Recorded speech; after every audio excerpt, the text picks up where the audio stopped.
Et donc, je salue tout le monde et ça fait vraiment plaisir d'être ici. Moi, À c'est côté de Armand toi, ok. Akapo. Embouteillage, le vent C'est derrière. Armand Akapo et je suis nutritionniste diététiste de profession. Et je suis aussi un collègue à Fawaz Boussari qui tout à l'heure a intervenu. Alors, je vais, avant d'aborder ce que j'ai à partager avec vous, en suivant le plan, c'est vrai, il a été dit que toutes les personnes qui doivent présenter peut-être doivent suivre un plan de présentation. Donc, je lis qu'est-ce qui vous a poussé à vouloir contribuer à NSF. En réalité, moi, j'ai toujours eu, disons, cette volonté de pouvoir mettre le peu de connaissances que j'ai ou le peu de capacités que j'ai au service du social en réalité. Et j'avais cette envie également de travailler beaucoup plus dans, comment dirais-je, euh, non seulement le social, mais également euh, les collaborations internationales. Fortuitement, euh, je suis tombé sur la fondatrice Marie-France et c'est de là que nous avions pensé à mettre vraiment en place euh, cette structure qui va nous permettre de part et d'autre euh, de contribuer à aider les personnes qui ont vraiment besoin, non seulement sur le plan alimentaire, mais également sur d'autres plans. Et donc, on a mis en place tout ça et sincèrement, je suis trop content parce que initialement, on n'était pas vraiment là où on devait être, mais je pense que jusqu'à présent, on fait un bon chemin. Alors, professionnellement, actuellement, j'interviens sur un projet de nutrition qui, qui je dirais, est communautaire. Avec notre formation, nous avons la possibilité d'intervenir en milieu hospitalier, mais également en milieu communautaire. Et les problèmes que nous rencontrons beaucoup plus ici, en ce qui concerne la malnutrition, surtout pas carence, sont beaucoup plus remarqués dans les zones communautaires, pour ne pas dire les zones rurales. Donc, depuis 2018, je suis sur un projet de nutrition communautaire qui, qui est mis en place, ou bien oui, qui est mis en place par une structure étatique. C'est-à-dire que, un peu comme chaque pays a des ministères qui interviennent dans plusieurs domaines, dans notre pays, on a essayé, et dans notre pays, on a essayé de mettre en place comment dire, une structure qu'on appelle le Conseil de l'alimentation et de la nutrition. Et cette structure, en fait, coordonne tout ce qu'il y a comme action en alimentation et nutrition dans notre pays. Et c'est cette structure donc, qui a pris le projet à bras le corps et qui est en train de, de, de mettre cela en œuvre dans, dans tout le pays. Progressivement, on va couvrir toutes les zones du Bénin. En fait, c'est l'ambition que nous avions, mais pour l'instant, sur les 77 communes, nous n'avons pas encore couvert toutes les communes et progressivement, on va y aller. Et donc, ce projet permet d'être au front direct avec les cas de malnutrition par carence surtout. Et donc, je suis heureux de savoir que depuis que j'ai commencé, on note une amélioration donc des plans, enfin des cas de malnutrition aiguë ou bien de tout type de malnutrition que nous remarquons. Et dès que je vais poursuivre un peu dans ma présentation, je pense que on va aborder ces côtés-là. Et je remercie quand même NSF aussi qui m'a permis aussi de connaître tout ce panel actuel et de communiquer fréquemment aussi avec d'autres confrères et consoeurs, professionnels ou non, en matière de nutrition et tout ce qui est sciences sociales. Et ma présentation sera très, très courte, mais je voudrais beaucoup plus qu'à la fin qu'on échange. Donc, dans un premier temps, je vais faire très brève présentation du Bénin. Ensuite, je vais parler de la démographie de la situation alimentaire ou nutritionnelle dans le pays. Et au point 3, nous allons parler de la situation nutritionnelle et infantile et également des différentes interventions qui sont en cours dans le pays en matière de nutrition. Je pense que j'ai commencé brièvement à en parler. Et le dernier point, ce sera beaucoup plus le point d'échange, de questions et de réponses. Donc, voilà un peu. Alors, mon pays, le Bénin, je dirais que c'est un pays qui est implanté dans l'Afrique de l'Ouest et qui est un pays, disons, en voie de développement. C'est un pays qui est bordé, limité au nord par le Niger et au nord-ouest par le Burkina Faso. Je vais tantôt présenter, enfin, faire projeter une image de la situation géographique. Mais avant, bon, on dirait que c'est bordé au nord par le Burkina Faso et à l'ouest par le Togo et à l'est par le géant Nigeria. Ensuite, au sud par l'océan Atlantique. Alors, depuis quelques années, nous avions eu un gouvernement en place et qui a permis à notre pays de faire plusieurs bons sur plusieurs plans, sur plusieurs secteurs. Et pour preuve, on a récemment lu dans les parutions que le Bénin est rentré dans la classification des pays à revenus intermédiaires. C'est un plus de savoir que euh, nos efforts ne sont pas vraiment vains et que d'une manière ou d'une autre, on est en train de batailler pour quitter une situation critique vers une meilleure situation. Et l'autre chose aussi qui est important de souligner au niveau du pays, c'est que c'est un pays qui présente quand même un climat chaud et humide. Et on note vraiment des températures un peu élevées, en moyenne 25 degrés pour l'ensemble du pays.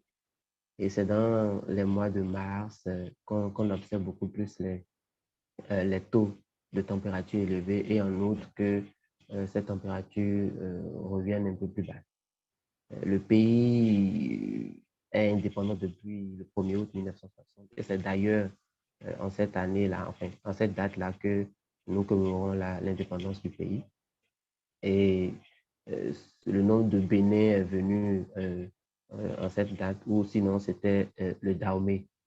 Donc, et le pays a été dirigé durant 15 ans, hein, 15 ans par un régime marxiste-léniniste. Et le Bénin a connu à la fin des années 80 une crise politico-économique sévère, suite notamment à l'effondrement du secteur bancaire et à la chute des recettes de l'État. Ouais, donc cette crise a permis ensuite de déboucher en 90 sur une profonde réforme politique et administrative qui est caractérisée par l'adoption du libéralisme économique et d'une structure du type de démocratie. Donc depuis décembre 1990, le pays dispose donc d'une constitution qui prévoit un régime présidentiel et une assemblée élue au suffrage universel. De plus, c'est une constitution qui garantit les droits de l'homme et la construction progressive d'un État de droit. L'autre chose qu'il faut souligner aussi, c'est on a la chance, hein, parce que c'est la chance quand même. De toute façon, nous avons la paix. Nous avons la paix, on veut vraiment qu'il y ait la paix dans notre pays comparativement à d'autres pays de la sous-région, bien d'autres pays africains où il y a quand même des échauffourées, on note quand même une stabilité politique dans le pays. Donc, globalement, voilà ce que je pensais dire pour introduire. Maintenant, je vais, avant de, de continuer, juste mettre un point sur les images de ce que j'ai dit, un point sur une image de ce que j'ai dit en ce qui concerne. Je vais voir si ça va marcher. Euh,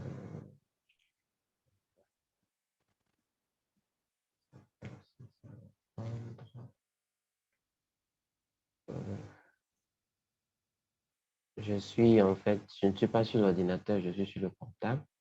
Donc j'ai voulu partager l'écran en fait avec. Là, ça prend des photos. Je pense que ça ne marche pas. Bon, c'est pas grave, je vais essayer autrement après. Donc, ce que je voulais partager avec vous, je crois que ça ne me donne pas la main de pouvoir le faire. On va continuer alors. Mais Et vous à pouvez la fin, peut-être. partager. Armand, si vous Pardon? voulez, il faut juste choisir quand vous faites partager l'écran, vous choisissez l'écran de votre téléphone que vous voulez partager. Donc, si vous avez déjà le document ouvert, ça va vous le proposer. Oui, en fait, ce que je voulais partager n'est pas sur le téléphone, mais sur le portatif. Ah, ouais, Voilà. Donc, à ce c'est un peu moment-là. ça. Tu OK. peux nous Donc, envoyer le document et nous, on va le oui, à la partager. fin. Voilà. D'accord. D'accord. Donc, dès que je vais finir, je vais balancer le document.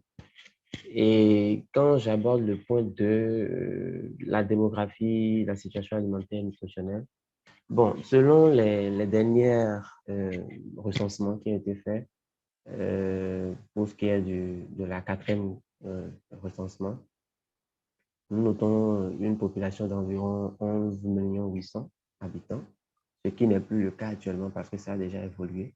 Donc, on attend que le dernier recensement donc, de la population, qui normalement doit avoir lieu en 2022, soit réalisé pour qu'on ait des données beaucoup plus actualisées.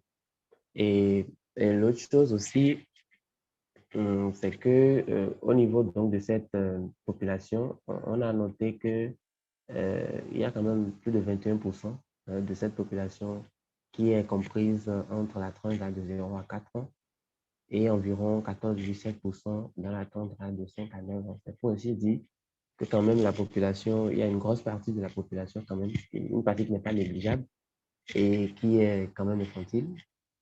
Et quand on sait que nous devons laisser notre pays pour ces générations futures, il urge de mener des actions quand même salvatrices pour pouvoir accompagner et appuyer ces enfants qui, normalement, sont la relève de demain. Voilà pourquoi les problèmes de malnutrition, disons d'une manière ou d'une autre, ont pris un temps soit peu de l'ampleur, mais avec les interventions actuelles, on sent une nette amélioration. Et toujours au niveau donc, de ce recensement, on a noté qu'il y a près du 3 quarts des ménages qui sont dirigés par des hommes et environ juste 22,4% des ménages sont gérés par les femmes. Toujours selon les statistiques de cette enquête, 47,2% de la population, selon l'enquête n'ont pas, disons, une instruction, un niveau d'instruction formel. Et globalement, les maladies les plus fréquentes rencontrées chez les enfants sont le paludisme, les infections respiratoires aiguës et les pathologies gastro-intestinales. Et on a noté également que le taux d'activité de la population âgée de 15 ans et plus est de 67,9% déjà en 2015. Et ce taux est passé à 112% dans les années. Ce taux était de 112% dans les années passées, mais déjà en 2015, ça a vraiment chuté et est venu à 67,9%. C'est pour ainsi dire que la population, enfin, l'autre partie de la population vraiment active est en train de diminuer également. Peut-être qu'après, on va essayer donc de discuter par rapport à ça sur les éventuelles causes, ce qui peut, ce qui a certainement justifié ce constat. Aussi, le santé informel au Bénin est quand même important parce que ça contribue, qu'on le veuille ou non, à une grosse partie du PIB de notre pays. Et beaucoup de personnes n'ont pas tendance à vouloir rendre formelle leur activité parce que derrière, on se dit peut-être que je serai taxé par les taxes imposables et tout ce qui peut permettre à la personne de ne pas gagner trop de plus et de pouvoir trop remplir les caisses de l'État. Donc, le secteur informel quand même occupe environ 89%, toujours selon ce recensement, 89% donc des recettes. Et plus du tiers des personnes actives sont touchées par le sous-emploi visible. C'est toujours les révélations donc, de cette étude. Et aussi, on a noté qu'un ménage sur deux a subi un choc qui a affecté négativement les moyens d'existence, avec des effets plus marqués sur les ménages dirigés par les femmes. C'est pour ainsi dire que les ménages dans lesquels les femmes sont les chefs de ménage sont beaucoup plus des ménages qui sont sujets à beaucoup de situations, tant sur le plan alimentaire que sur le plan socio-économique. Et, selon l'enquête ENICOM, on a noté également que le seuil de pauvreté non monétaire est passé de 16,5% en 2011 à 2015. Et est passé j'allais dire, de 2011 à 2015 et aller jusqu'à 16,5%. On a noté là un petit recul, c'est-à-dire une amélioration, mais on note quand même des aggravations au niveau des zones rurales versus les zones urbaines. On note vraiment, quand on vient au niveau des comparaisons interzones, on voit que les zones rurales sont beaucoup plus touchées par la pauvreté non monétaire au détriment donc, des zones urbaines. Mais par contre, la pauvreté monétaire, quand même, elle s'est vraiment aggravée sur le plan national d'ailleurs. De 36,2%, on est passé à 40,1%.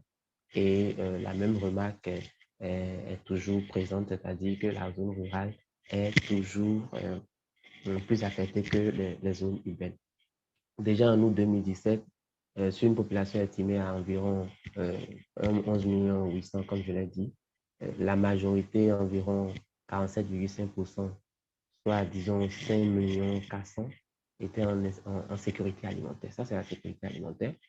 Cela signifie que ces populations-là sont capables de satisfaire leurs besoins alimentaires et non alimentaires essentiels sans utiliser des stratégies pouvant mettre en péril leurs moyens d'existence. Mais de l'autre côté, près de 4,9 millions de personnes, c'est-à-dire 42,9%, vivent dans des conditions de sécurité alimentaire limites et ont une consommation alimentaire adéquate, mais sont à risque de basculer en insécurité alimentaire en cas de choc sévère ou fréquent. Alors, les personnes qui sont dans des situations de sécurité alimentaire limite, moi, je les mets souvent dans des situations de sécurité alimentaire parce que lorsque ces problèmes ou bien cet environnement de choc va survenir et qu'ils n'auront pas la capacité de pouvoir se relever face à ces chocs-là, donc directement, ils vont basculer dans la situation critique. Cependant, environ 1 million de personnes, soit 9,6%, ont été détectées en insécurité alimentaire et dont quand même une grosse partie, 8,9%, étaient en insécurité modérée et environ 800 000 de personnes en insécurité alimentaire sévère. Donc là, on peut comprendre que ces populations ont une consommation alimentaire déficiente et qui ne peuvent pas satisfaire leurs besoins alimentaires minimaux, non seulement qu'en utilisant juste des stratégies d'adaptation irréversibles qui peuvent conduire dans des situations, à des cas sévères, à une perte importante des moyens de subsistance, mais également des déficits alimentaires importants. L'autre chose aussi qu'il faut souligner, c'est que l'indice de sécurité alimentaire que nous essayons d'évaluer est un composite basé sur le score de consommation alimentaire et la part des dépenses alimentaires, les stratégies de suivi basées sur les moyens d'existence. Et toujours l'alimentation, enfin, je voulais parler de l'enquête AGVSA de 2017 a montré que 14,1% des ménages béninois ont une consommation alimentaire inadéquate, c'est-à-dire inappropriée en termes de fréquence et de diversité alimentaire.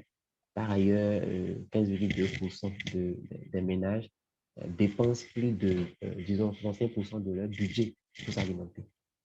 Là, ça fait réfléchir parce que cela signifie que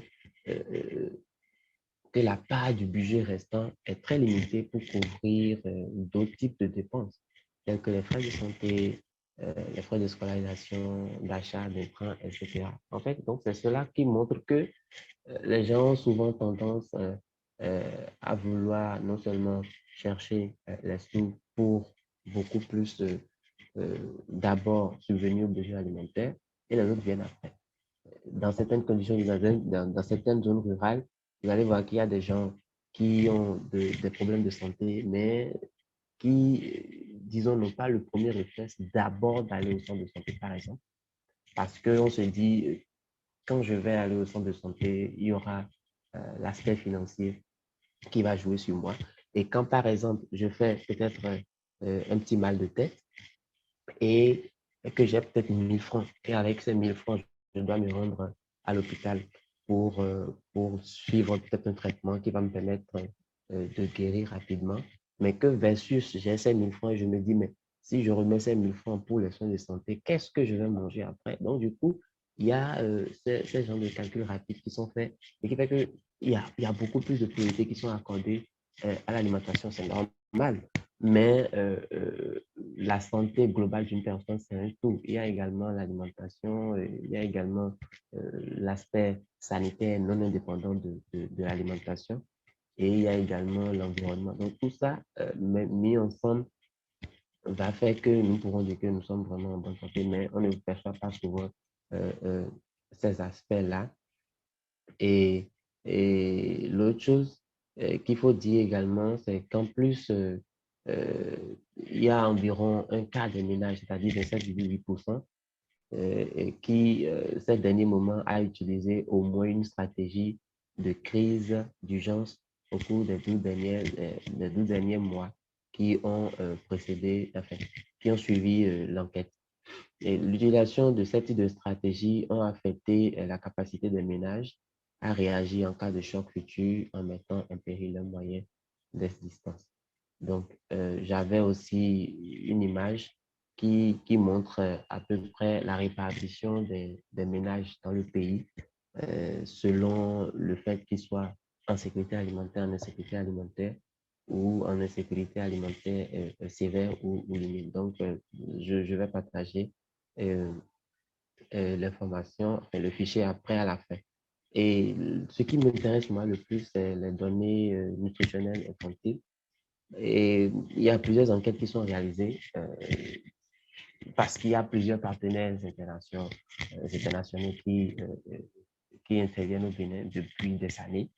Et moi, je me suis beaucoup plus basé sur les enquêtes mixtes, modulaires, intégrées des conditions de vie des ménages. Et, et pour cette enquête, il a été, comment dire, relevé que 14,8% des enfants de la tranche d'âge de 0 à 5 ans, c'est-à-dire 0 à 59 mois, on va dire, ont une insuffisance pondérale. Donc 14,8% ont une insuffisance pondérale et versus 4,2% qui sont en insuffisance pondérale sévère. En ce qui concerne la malnutrition aiguë, le taux qui a été observé est de 5,2% de façon globale, avec 1,3% d'enfants dans des cas de malnutrition aiguë sévère. Et parfois, on note également, ça c'est beaucoup plus dans des zones urbaines, que pendant qu'on parle de malnutrition par carence, il y a également la malnutrition par excès qui est en train de prendre de l'ampleur chez certains enfants. Et donc, on a noté environ 6,3%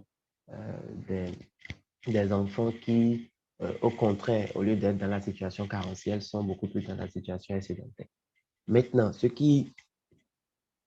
quand on prend l'insuffisance pondérale et qu'on prend également la malnutrition aiguë, depuis des années, avec les différentes interventions qui sont faites, avec les différents appuis, les différents appuis des partenaires internationaux et nationaux, on a constaté qu'il y a une nette amélioration des prévalences pour ce qui est de l'insuffisance pondérale et de la malnutrition aiguë. Par contre, le retard de croissance ne s'améliore pas vraiment comme cela devait être. On n'a pas vraiment noté les bons qu'on observe au niveau donc, de l'indicateur, des indices insuffisance pondérale et malnutrition aiguë, mais plutôt soit stationnaire, soit aggravant, c'est ce qu'on note au niveau donc, du retard de croissance. Vous voyez, il y a déjà une prévalence de 31,7% qui a été notée, avec une prévalence de 10,9% dans la forme sévère.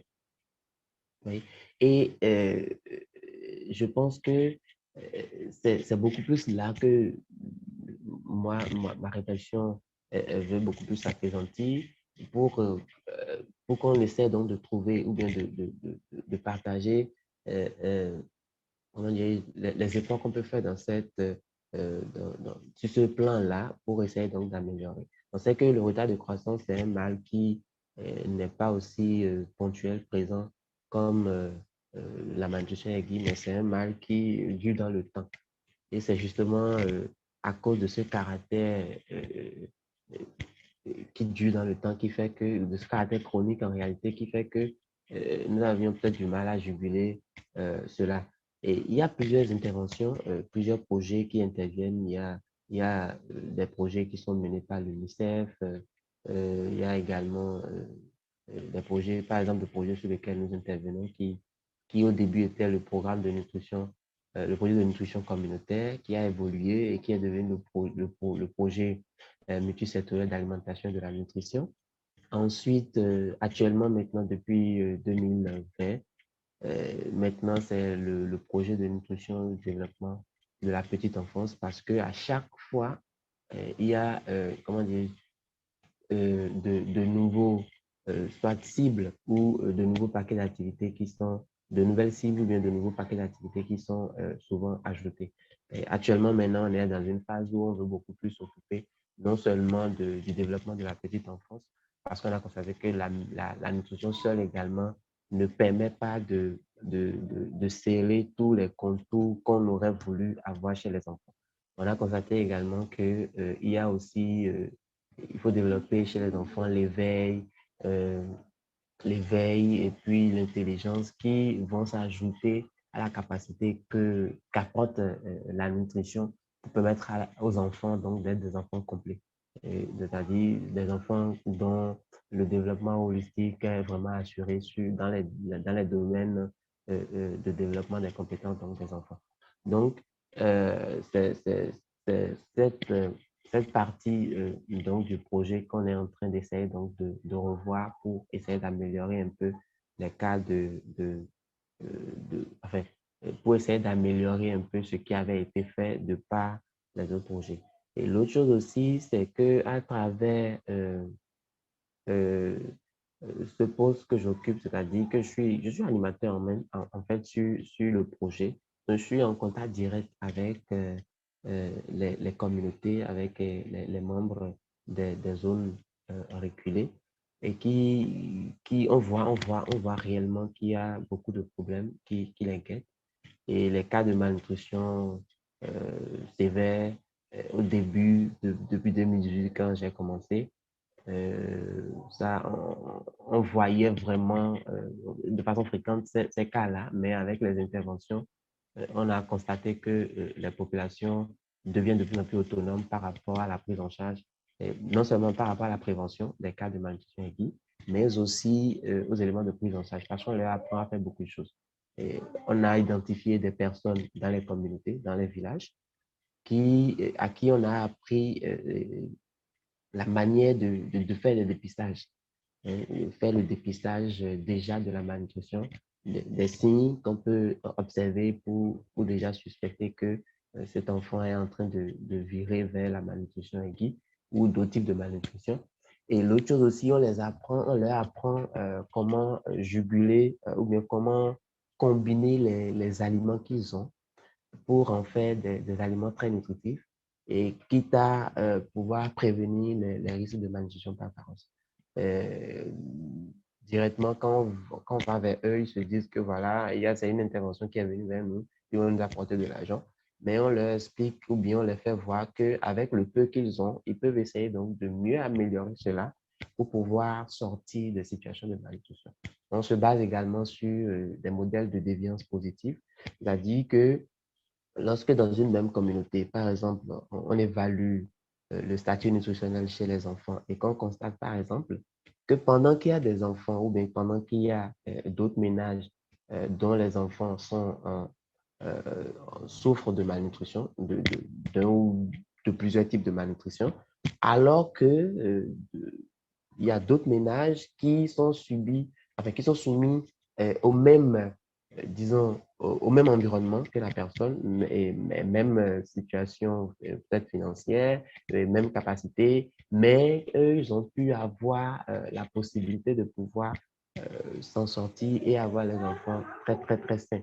Donc, qu'est-ce qui s'est passé? On utilise donc ces ménages-là comme des déviants pour essayer donc de faire voir aux ménages dont les enfants sont dans des situations un peu critiques, de faire voir comment on peut, avec de peu de moyens, avec les moyens de bord, essayer donc de sortir des problèmes de malnutrition. Et à part ça aussi, on fait des séances de foyer.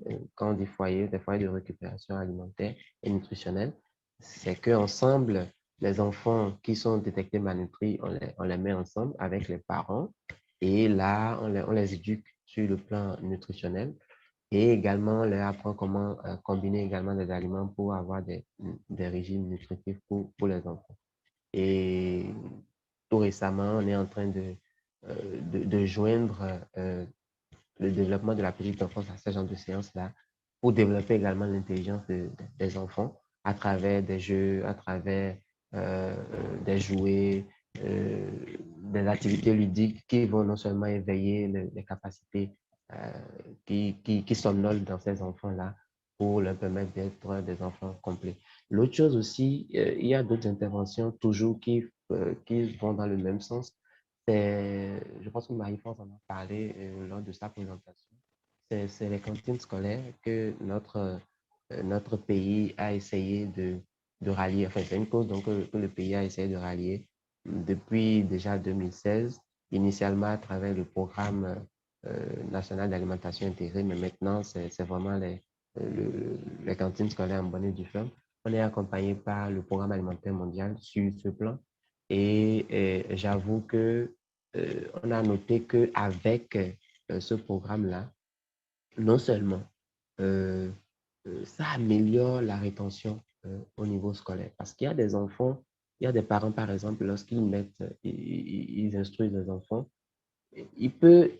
enfin, juste parce que le père n'a pas la possibilité, ou bien les parents n'ont pas la possibilité peut-être de donner le petit déjeuner à l'enfant, ou parce que les parents n'ont pas la possibilité de permettre à l'enfant non seulement de jouir des deux premiers repas de la journée, cela peut faire que l'enfant, arrivé à l'école le matin, lorsque l'enfant, peut-être si c'est que la distance entre l'école et la maison est un peu longue, lorsque l'enfant, avant de quitter la maison, prend son petit déjeuner, ou bien prend le petit déjeuner à la maison, par exemple, parce que les parents n'ont peut-être pas les moyens de lui donner de l'argent pour amener à l'école, comme le font d'autres, et que cet enfant, par exemple, a mangé à la maison, et que l'enfant va à l'école pour suivre les cours de la matinée, en réalité, à midi, l'enfant doit retourner à la maison. Retourner à la maison pour prendre son déjeuner, c'est-à-dire le repas de midi, se reposer un peu et peut-être réviser ses cours de l'après-midi et revenir encore à l'école.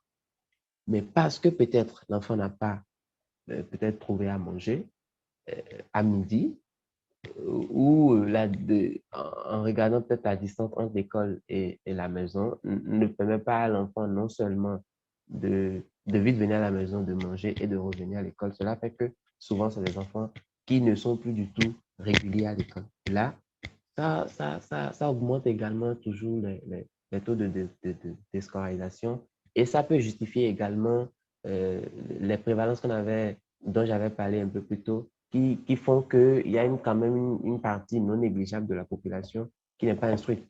Ouais? Et donc, les cantines scolaires ont changé la perception de certains parents, surtout dans les zones reculées, qui se disent, mais quand j'envoie mon enfant à l'école maintenant, il reste là-bas et il mange le repas du midi.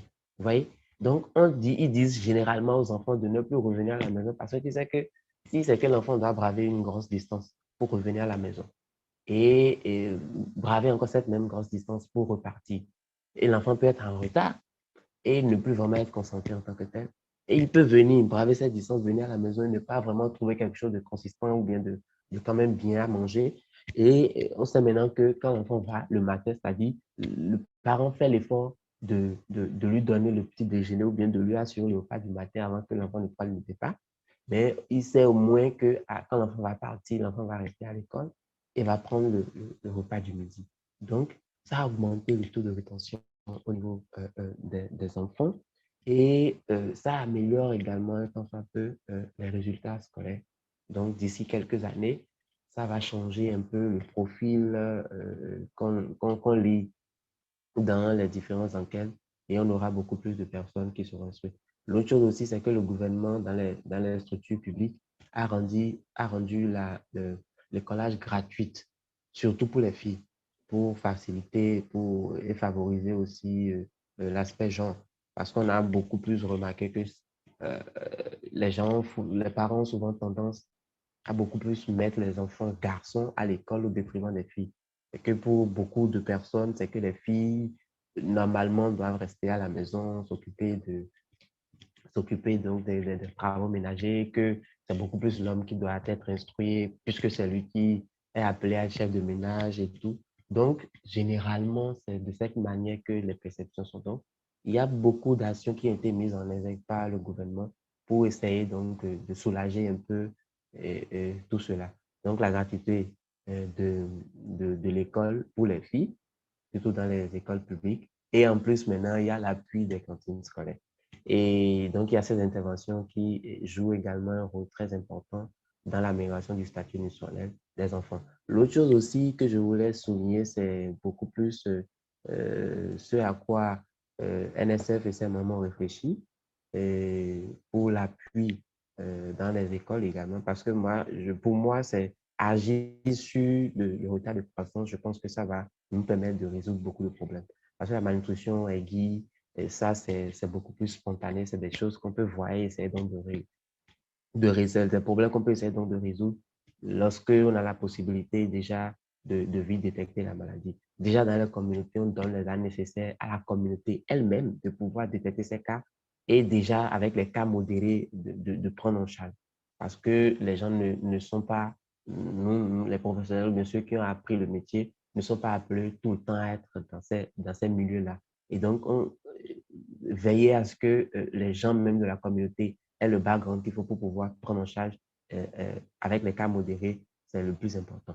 Et ce que je disais tout à l'heure, c'est ce à quoi avait pensé Nutrition sans frontières, qui est le projet neuf, que moi j'ai trouvé vraiment, vraiment, vraiment, vraiment pertinent et bénéfique, parce que ça vient non seulement pour accompagner ou bien éclairer les enfants en termes d'éducation nutritionnelle.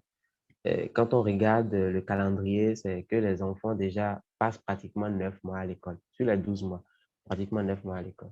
Ils passent un peu de temps à la maison, mais la plupart du temps, c'est à l'école qu'ils passent ce temps-là. Et donc, quand on a la possibilité de s'intéresser à ce milieu où les enfants passent beaucoup plus de leur temps, en leur apportant non seulement l'information qu'il faut, mais également en essayant donc d'accompagner toujours les enfants sur le plan nutritionnel, je trouve que c'est vraiment une action très, très louable. Et je pense que lorsqu'on va multiplier ces actions dans plusieurs écoles, que d'une manière ou d'une autre, ça va impacter positivement les prévalences de retard de croissance que nous notons depuis des années et qui peinent vraiment et qui, dont les prévalences peinent vraiment à diminuer comme les autres types de malnutrition que nous avons sous la main. Et l'autre chose aussi, c'est que on a constaté que, par exemple, pour la phase pilote que nous avions réalisée dans une école ici, ça, non seulement ça a permis à d'autres personnes, à plusieurs enfants, de changer leur habitude alimentaire, mais également les parents. Parce que si, par exemple, on est dans une communauté où on dit que les petits-enfants ne doivent pas manger, par exemple, des œufs, parce qu'en mangeant des œufs, ils vont devenir des voleurs de lait. Vous voyez? Imaginez un instant des parents qui ont ces genres d'arguments ou bien de réflexions dans la tête. D'office, ils ne vont jamais donner ces sources de protéines à l'enfant, alors qu'on sait que, par exemple, quand on prend un œuf, tout le potentiel nutritionnel qu'on peut retrouver dedans.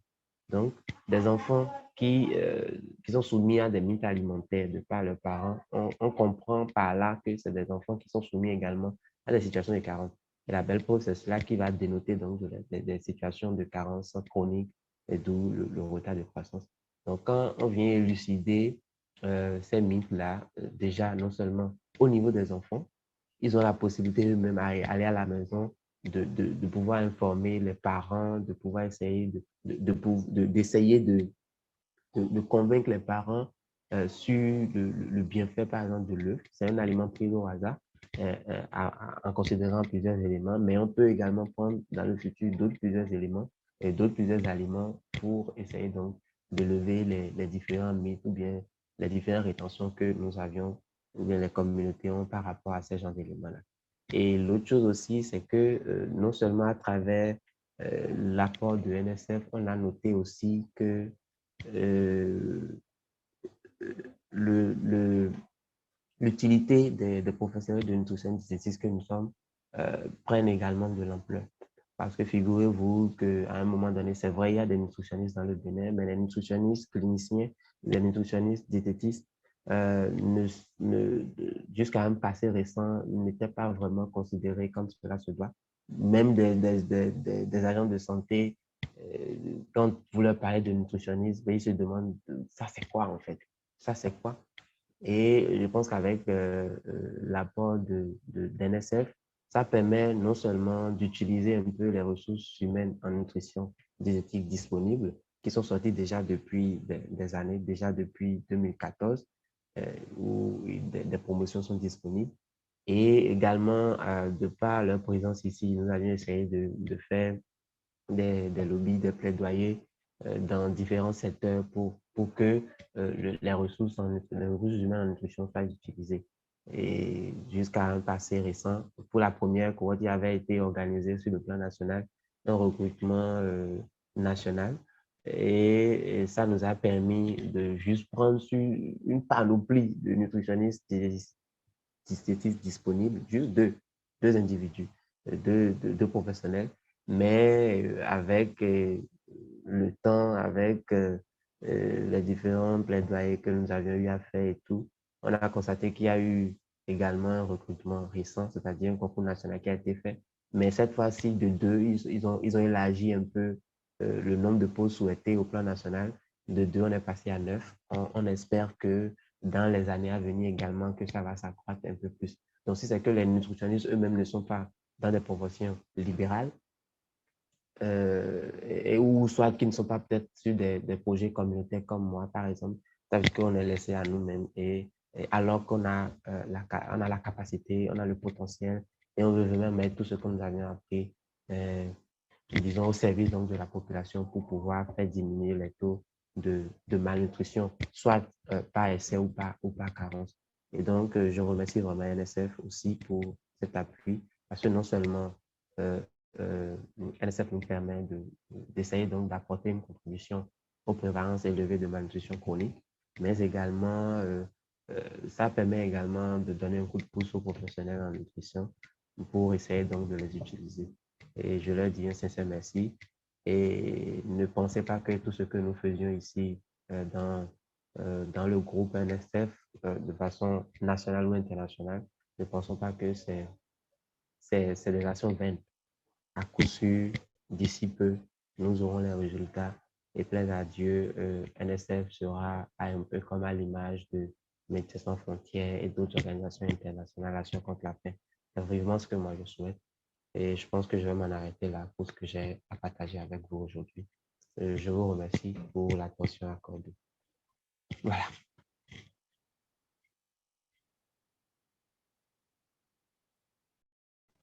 Est-ce que je peux poser une question? Vraiment. Oui.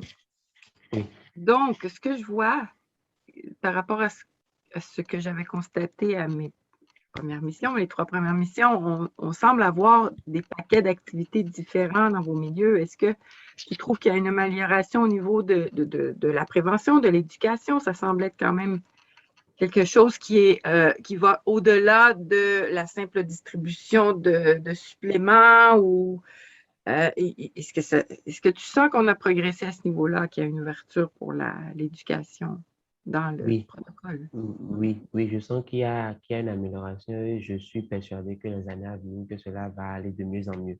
Parce que déjà, les années précédentes, c'est que les populations, quand vous venez vers eux, c'est qu'ils ont dans leur mentalité que, par exemple, quand il y a une intervention, c'est une intervention qui va leur donner des choses pour pouvoir subvenir aux besoins. Mais chaque fois qu'on est dans ce cycle-là, en fait, ça ne nous permet pas ça ne nous permet pas de les rendre autonomes face aux différentes situations.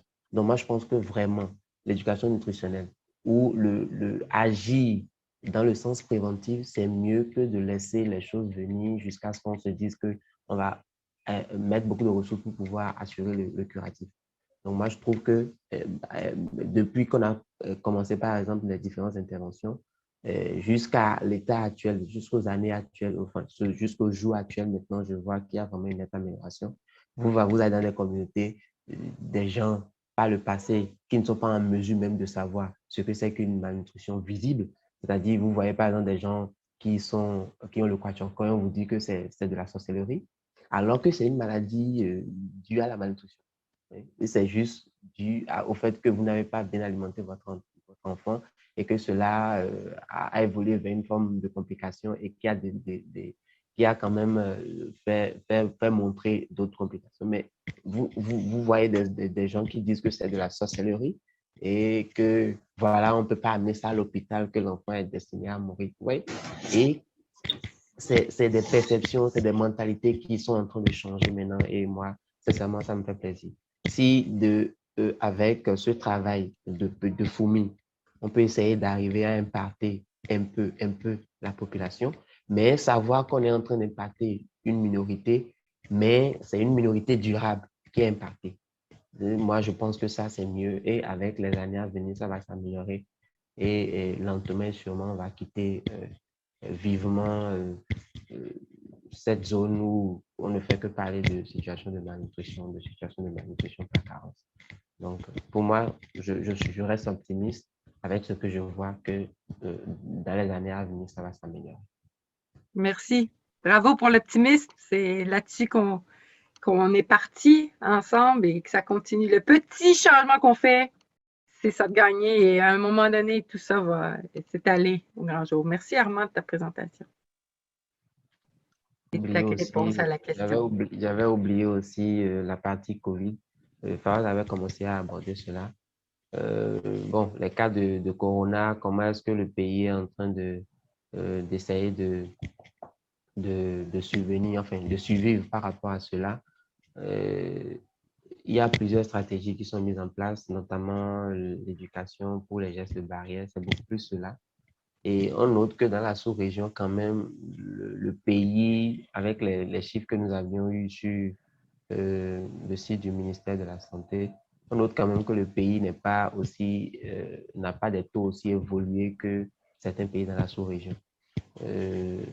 Et maintenant, il y a le vaccin qui est également là et toutes les personnes qui ont la volonté, ils vont vers. Et d'autres qui n'en ont pas, n'ont pas la volonté quand même doivent s'assurer de ne pas contaminer les autres en respectant les gestes barrières. Et Faraz a aussi souligné quelque chose de très important, c'est que les têtes pensantes, les ressources en nutrition ont également mis en œuvre un protocole national de prise en charge du corona sur le plan nutritionnel. Et beaucoup de personnes sont convaincues déjà que en renforçant le système immunitaire, qu'on va beaucoup plus survivre aux effets donc, du COVID. Donc, du coup, cela fait que les gens essaient donc de penser maintenant à l'existence de nutritionnistes en réalité. Ouais, c'est quand même le paradoxe. Est-ce qu'il fallait attendre que cette situation se présente pour que les gens perçoivent de plus en plus l'utilité d'un professionnel en nutrition? C'est un peu dommage, mais c'est toujours mieux que tard, en fait. Donc, si c'est qu'avec ça, maintenant, on est en train de faire, disons, l'échiquier donc, des professionnels en nutrition, quitte à les utiliser pour aller compléter le système sanitaire, c'est-à-dire le personnel médical, pour accompagner dans la prise en charge du coronavirus.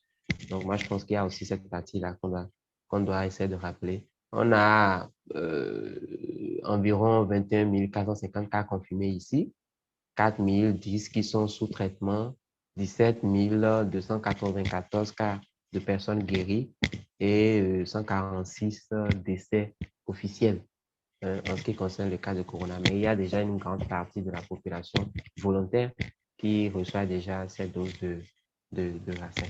Donc, voilà ce que j'avais à compléter par rapport à ça.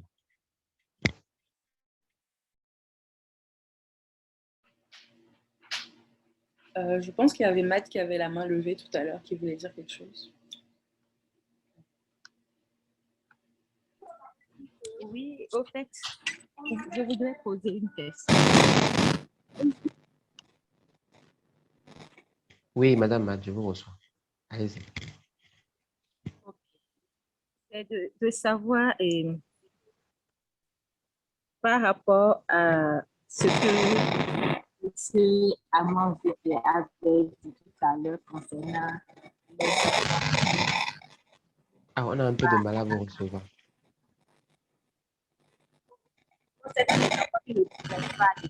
Qui voit la maison et ceux-là qui restent à l'école.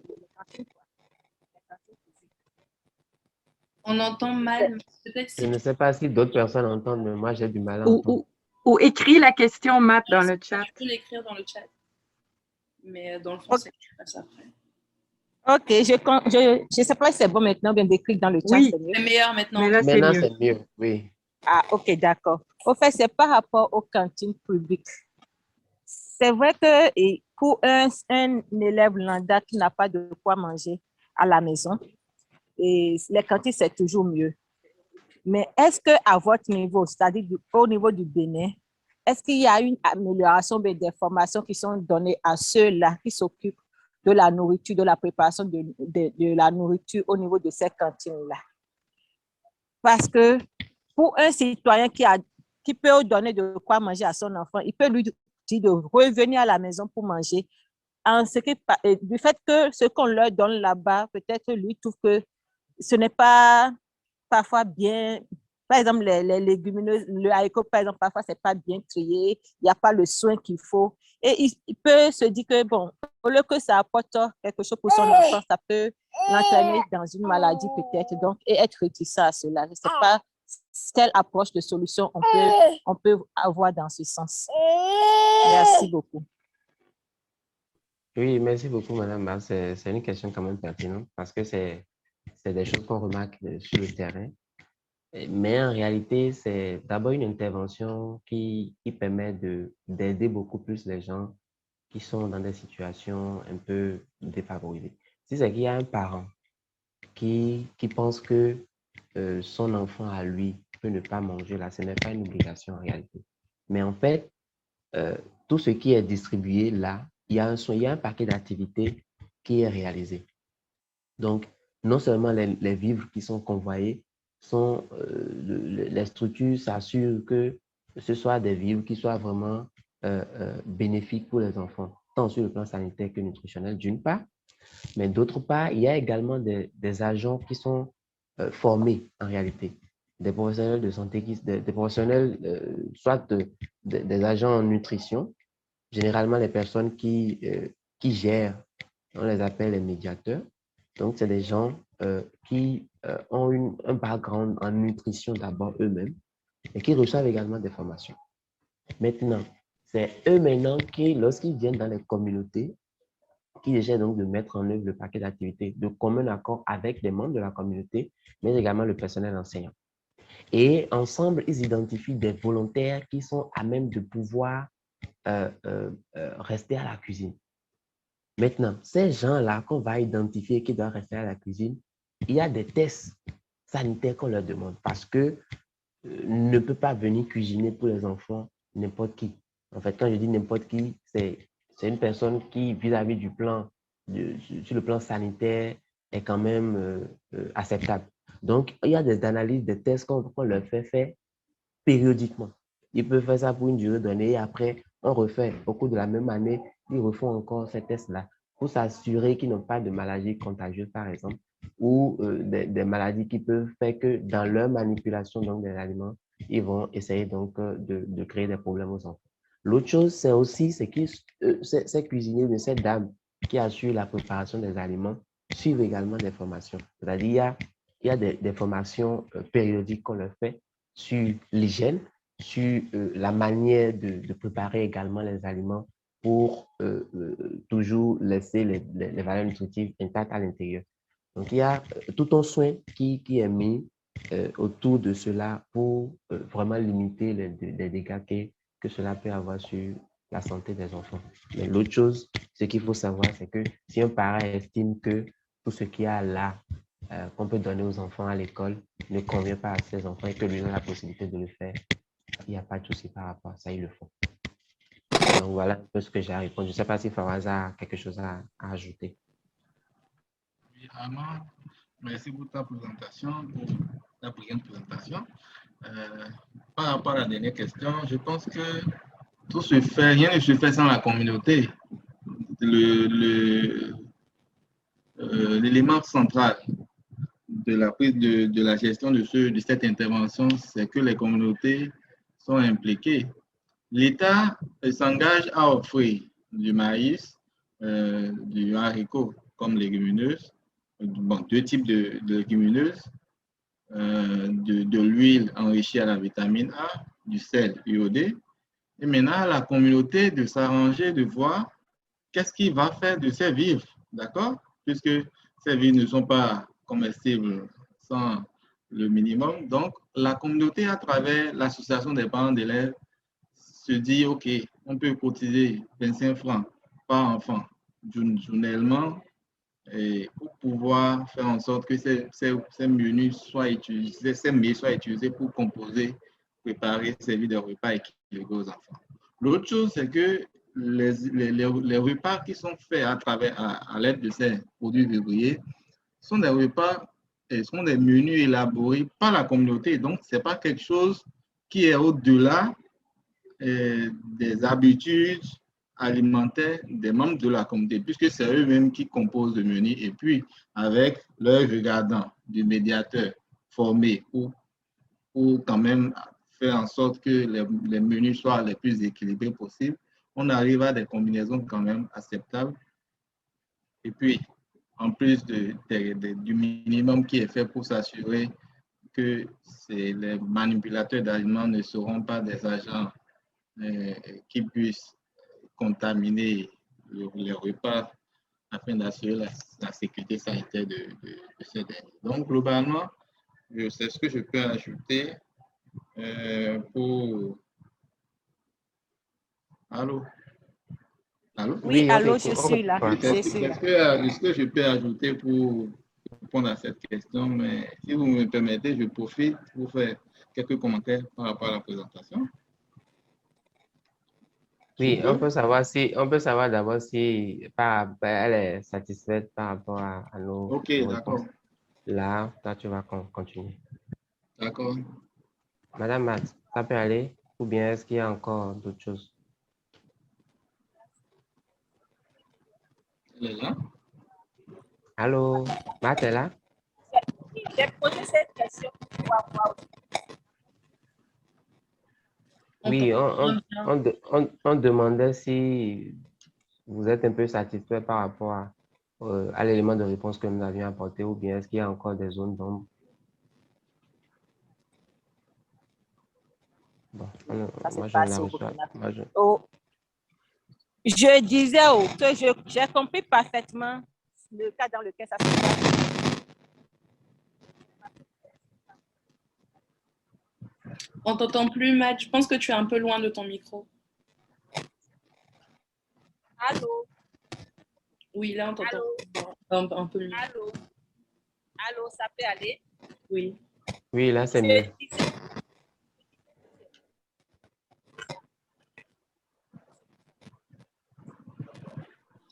Peut-être tu peux écrire dans le chat. Je voulais voir l'approche et comparer avec ce qui se passe au Burkina également. Donc, c'est dans cet objectif que j'ai posé la question. Vous pouvez... C'est bon? Ouais. Vous arrivez à m'entendre? Oui, oui. OK. Au passage, je voudrais aussi remercier monsieur Armand pour la présentation. Merci infiniment.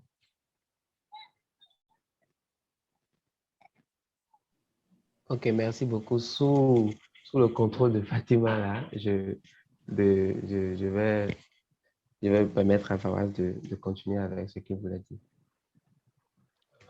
Bon, merci beaucoup. Ce que j'aimerais aborder, un élément, un indicateur habituellement que la Banque mondiale utilise pour apprécier l'évolution socio-économique des pays, c'est l'indice de capital humain, qui est un indice qui est un élément sur le plan économique qu'on utilise pour apprécier le développement des pays. Et puis cet indice de capital humain, c'est un paramètre qui est utilisé pour comparer les pays, comme je l'ai dit. Et au Bénin, cet indice, par exemple, est égal à 0,41%. Comment on l'interprète? Cet indice étant égal à 0,41% veut dire que les enfants de la République du Bénin à 41% ne pourront atteindre que 41% du potentiel de leur potentiel en termes de développement, en termes de contribution au développement, s'ils avaient reçu les services, le maximum de services de qualité en éducation, santé et nutrition. Cela voudra dire quoi? Que ces enfants-là, dès qu'ils seront à l'âge adulte, ne pourront contribuer, ne pourront fournir que 41% de leur capacité attendue si les conditions étaient normales, conditions en termes de fourniture de services et services de qualité en termes d'éducation, de santé et de nutrition. C'est là justement qui a motivé l'engagement du gouvernement à travers des divers programmes qui ne sont pas uniquement dans le secteur de l'éducation, de la nutrition, mais des différents programmes qui se complètent, notamment les programmes de nutrition, les programmes d'éducation où on a le volet promotion des cantines scolaires, le volet écolage gratuit pour les filles, mais aussi dans le PNDPE, comme il a dit, la nouveauté du PNDPE aujourd'hui au Bénin, c'est que les interventions de nutrition sont couplées aux interventions de développement de la petite enfance, qui sont des interventions essentiellement axées sur les questions de stimulation et d'éveil. Comment la femme, le fœtus depuis le sein de sa mère, peut être stimulée à travers des panégyriques, à travers diverses stratégies que le ménage, l'environnement de la femme pourrait utiliser. Comment faire pour que l'enfant soit le plus éveillé possible? Parce que l'enfant naît avec près de 100 millions de neurones, quand bien même, sur le plan nutritionnel, l'alimentation a été adéquate pour que le maximum de neurones possibles soit formé. Il est essentiel de stimuler cet enfant pour qu'il puisse développer le plein potentiel. Donc, les questions de stimulation, d'éveil, mais aussi les questions de protection de la femme, protection de l'enfant, sont des éléments essentiels qui sont une nouveauté et qui feront certainement, dans quelques années, permettront de constater l'effet synergique et intégré de toutes ces interventions. Donc, tout ça dans le but de pouvoir atteindre des pays comme Singapour, qui sont au-delà de 0,80% comme indice de capital humain. C'est en réalité la norme, en réalité, c'est ce qui est attendu pour espérer que les pays de la sous-région puissent sortir du développement. Parce que pourquoi on parle de l'ICH? Parce que le politique ne comprend que développement, ne comprend que évolution socio-économique, et puis amener les politiques en réalité de notre pays à comprendre que ces interventions pourront permettre, au-delà des infrastructures dans lesquelles on investit beaucoup plus, comprendre que les questions de nutrition et de développement de la petite enfance sont essentielles pour sortir nos pays du sous-développement. Ça me permet de jumper sur les efforts que l'NSF a réalisés dans notre pays en termes d'amélioration des interventions. Puisque je suis président de l'association de nutrition et diététisme, je suis vraiment bien placé pour vous dire toutes les actions en termes de renforcement de capacité que l'NSF a réalisé au profit des nutritionnistes et diététistes du Bénin, renforcement de capacités sur diverses thématiques pour la promotion de la nutrition au niveau clinique, parce que la nutrition, avec tous ces volets d'intervention, le volet clinique est un volet dans lequel il y a beaucoup d'insuffisance qui est beaucoup moins implémenté en République du Bénin. Donc, ces efforts-là ont permis de pouvoir rendre beaucoup plus visible la nutrition dans le contexte béninois, les capacités à mieux faire ce qu'ils savent déjà faire, mais aussi on permet de pouvoir faire beaucoup de lobby. Je me souviens au début de l'étude diagnostique que nous avons réalisée avec l'arrivée de Marie-France, et nous avons fait quand même beaucoup d'actions de plaidoyer à l'endroit du ministère de la fonction publique, le ministère de la Santé, ministère, divers ministères quand même qui aujourd'hui ont œuvré à ce que progressivement la question du positionnement d'une nutritionniste dans le système sanitaire soit une réalité, mais aussi des contrats. Aujourd'hui, ce n'est pas seulement des recrutements dans la fonction publique qui ont été faits, comme maman l'a dit, il y a aussi des contrats qui ont été que les hôpitaux publics, par exemple, l'hôpital de référence hospitalo-universitaire a recruté des nutritionnistes également, mais aussi de plus en plus, les nutritionnistes cliniciens ils vont à leur propre compte en allant dans les cliniques privées où ils font des prestations et ils se font payer. Donc, globalement, ces efforts sont des résultats qu'on a pu avoir depuis quelques années et NSF n'est pas en marge de ces résultats. Donc, des efforts soutenus restent à faire pour garantir la qualité. Parce qu'on a été dans un contexte où une profession nouvelle, des interventions nouvelles, où les gens ne comprennent pas la pertinence de la nutrition clinique, les gens ne comprennent pas comment et quel impact ça peut avoir. C'est important de garder un certain standard en termes de prestations. Et ce standard de prestation ne sera réalité que si on garde la stratégie de renforcement de capacité comme on l'avait commencé. Si cela me permet de pouvoir dire, bon, c'est une réflexion que j'avais eue avec Chéris une fois par rapport à comment NSF peut vaillamment se positionner, non seulement au Bénin, mais aussi en Afrique, pour augmenter son impact.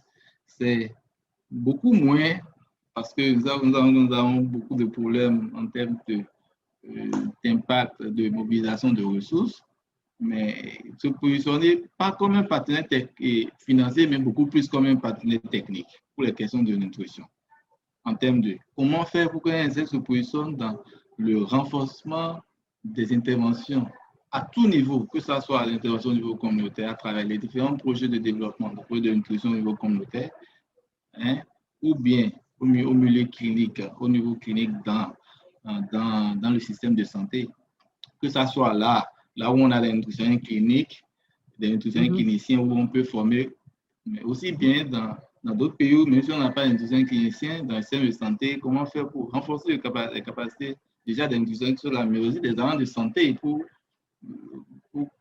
les amener quand même à un temps soit peu affronter les questions les questions de nutrition. Parce qu'aujourd'hui, il est évident que nous nous attaquons à la malnutrition infantile, mais il est évident que cette malnutrition infantile auquel nous avons été exposés pendant longtemps a dressé le lit aujourd'hui à l'émergence des maladies non transmissibles d'origine nutritionnelle, dont le diabète, l'obésité, l'obésité, et puis ces corollaires, ces complications qui contribuent également à diminuer la force physique et la capacité physique des adultes que nous sommes aujourd'hui à contribuer efficacement au développement. Donc, toute la question de la nutrition doit être abordée et NSF pourrait vraiment vaillamment se positionner si on affine davantage nos stratégies. En peu de ressources, on peut impacter beaucoup plus et plusieurs partenaires, à travers plusieurs partenaires qui ont déjà de l'argent, qui mettent en place des interventions, mais qui ne le font pas toujours de la meilleure des façons.